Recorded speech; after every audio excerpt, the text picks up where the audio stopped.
एक विषय दिया था, उसी प्रकार का यह भी विषय अलग हो करके भी उससे अवश्य संबंध रखता है।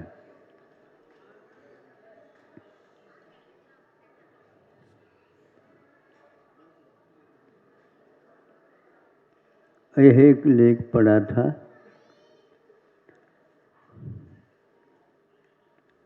एक जज है और बहुत ही प्रामाणिकता के साथ न्याय करने में कुशल थे। सब लोगों को उनके न्याय निर्णय का आदर था। उनको बहुत ही श्रेष्ठ व्यक्तित्व के रूप में जनता स्वीकारती थी। एक ऐसा ही उलझा हुआ विषय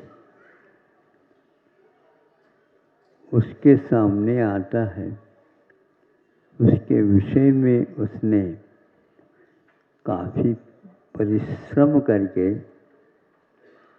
घोषणा तैयार की थी।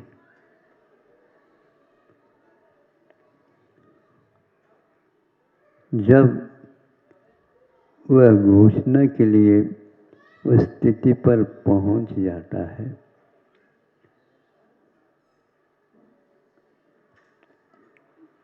तो बस चालू करना था।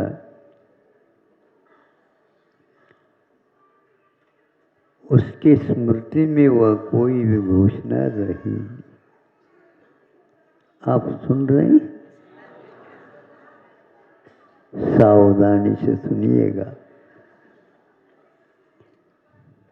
मैं इसलिए लौकिक उदाहरण दे रहा हूँ और देता हूँ ताकि आप लोग धर्म में भी क्या वस्तु है इसके बारे में सोच सकें। कोई किसी को बाध्य करो तो वह कार्य करने के लिए तैयार नहीं होता, फिर भी बाध्य करोगे तो इसकी इच्छा नहीं होती। तो वह विस्मृति से चकित हो गया। ये कैसी बात है, आज तक जीवन में ऐसी घटना नहीं घटी, किंतु आज तो वह सामने घट रही है। भूमिका बन गई घोषणा की, किंतु स्मृति लुप्त हो गई। फिर इसके उपरांत दूसरे केस की अपेक्षा से हमने उसको प्रकारांतर से किसी को ज्ञात न हो, इस प्रकार दूसरे काम करके उस दिन घोषणा के बारे में, निर्णय के बारे में उसका मन थोड़ा सा हतोत्साहित जैसा हो गया। जज हो करके हतोत्साहित होना ये भी मायना रखता है। प्रतिभा संपन्न विद्यार्थी हो, विश्वविद्यालय में उसका अधिकार हो, प्रसिद्धि हो, आज तक वह प्रथम श्रेणी में आने वाला लड़का, अब यदि उसके स्थान पर दूसरा कोई आता है तो उसको उससे कभी वैर या द्वेष नहीं होता, किंतु आखिर क्या कमी रह गई जो मैं निकल नहीं पाया। तो उसी प्रकार उनको लगा। दूसरे दिन करने का विचार था, उस दिन भी उसको सफलता नहीं मिली। तीसरे दिन तैयारी तो पहले से की हुई,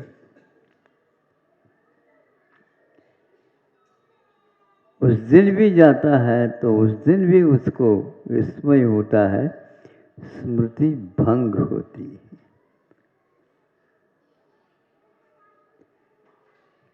याद करने की बात ही नहीं हो तो घोषणा करने की बात थी। पत्नी को बुलाया, ऐसी घटना घट रही है 3 दिन से।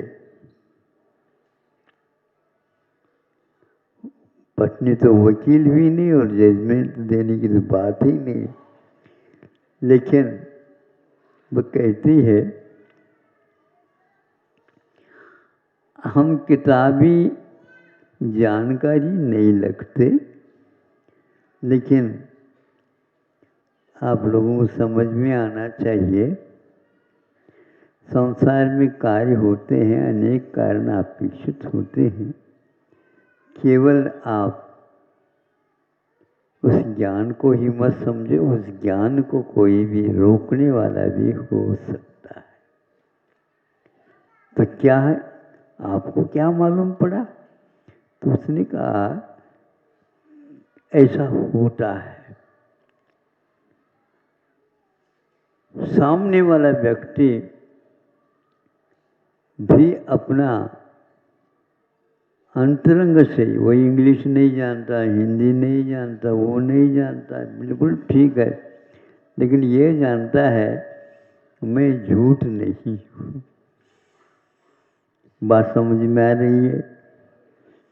मैं झूठ नहीं हूँ और दूसरे को झूठ शुद्ध भी नहीं करना चाहूँगा, लेकिन सत्य यदि सत्य के रूप में नहीं उभरता है तो लगता है हम अभी पढ़ाई में अधूरे हैं। जीत सको तो जीतो, इसको क्या जीतना, किसी के दिल को जीतो।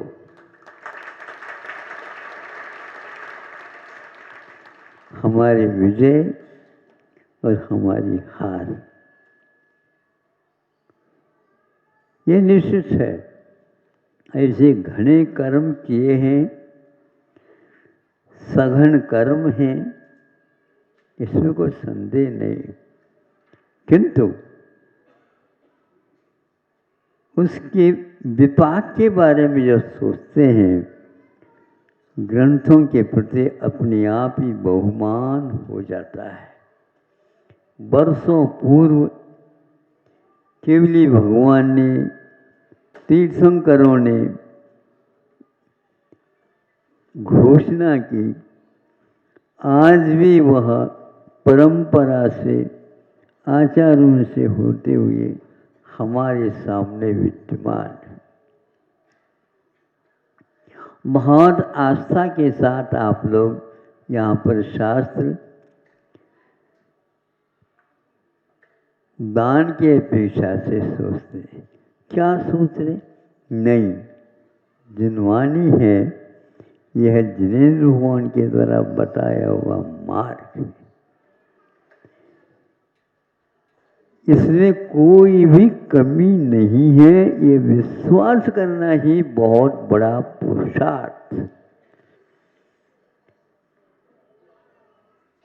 तो क्या हुआ, सामने वाला व्यक्ति भी बोलता है, लेकिन उसकी तरंगे आकर के आपसे टकराएगी, और तरंगे यदि टकराती हैं तो जल की स्वच्छता होते हुए भी उसमें कुछ भी देखने को नहीं उपलब्ध होता। फिर इसको कैसा किया जाए? और इसके बारे में सोचिएगा। सोचना तो आपको है, घोषणा आपकी करना है। फिर बाद में वह और सोचता है कि इसमें क्या हो सकता है। आज का ये युग अनुकरण करना चाहता है लिपि का, किंतु अर्थ भाव का वह अनुकरण नहीं कर पाता। इसलिए हमें यही कहना चाहिए, कोई भी ऐसा एक बिंदु है बताते हैं, हमने तो पढ़ी नहीं, लेकिन जैसे संपादक महोदय अंत में ये कह देते हैं, इस पत्रिका में जो कोई भी विषय आए हैं भिन्न भिन्न तरह तरह के इसका मैं संपादन कर रहा हूँ, किंतु यह प्रामाणिक है या अप्रामाणिक है मैं कहना नहीं चाहता। उसी प्रकार घोषणा करने वालों को भी चाहिए कि मैं इसका लेखक नहीं हूँ, किंतु मुझे दिमाग में जितना अर्थ आया उतना ही ठीक। इसलिए वह कहता है मैं इसका पूर्ण जिम्मेदार नहीं हूँ। मैं चूंकि जो संविधान में लिखा है उसके अनुसार आपको दे रहा हूँ, किंतु उसका अर्थ क्या होना चाहिए यदि सही नहीं निकलता तो उस संविधान का कोई दोष नहीं, दोष हमारा है।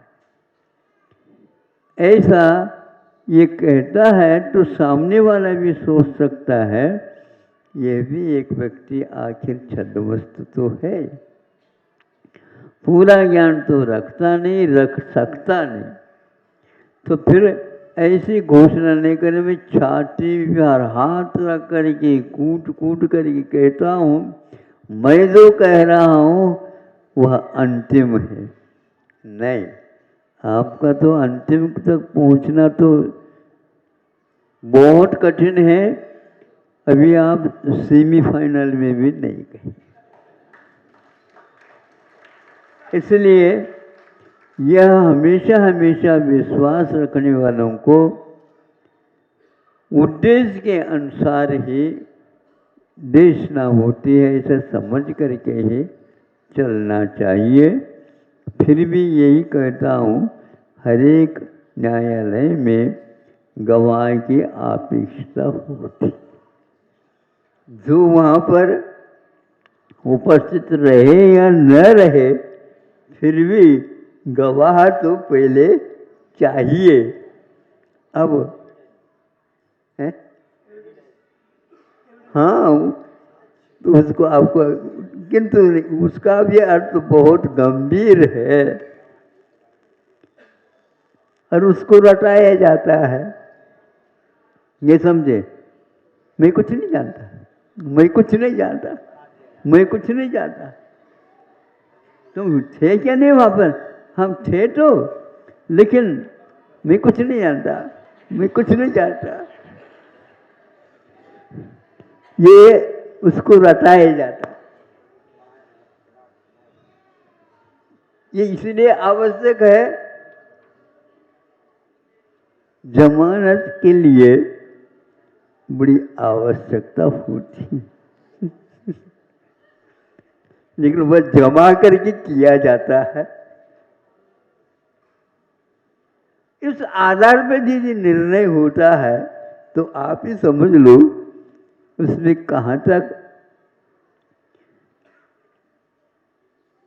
आसार है ये तो नहीं कहूँगा, लेकिन सार भी कहाँ तक है, ऐसे कहने से सार के भी अनुपात अपने आप हो जाते हैं। ज़्यादा तो नहीं कह सकता, आपकी स्वतंत्र सत्ता है और मेरी भी सत्ता स्वतंत्र है, फिर भी आप सुनने के लिए बैठे तो हमने सुना दिया, समय आपका हो गया। माँ मतलब पत्नी की बात पर आज उनको थोड़ा सा भरोसा हो गया कि दुनिया के न्याय हमारे ऊपर ही सब नहीं है, उनका अस्तित्व भिन्न है, मेरा भी अस्तित्व भिन्न है। तो 3 दिन विस्मृति का होना दूसरा कोई कारण अवश्य है, उसको आप लोगों को खोजना है। सर्वज्ञ के दृष्टि में तो वह आ चुका है। अहिंसा परमो धर्म।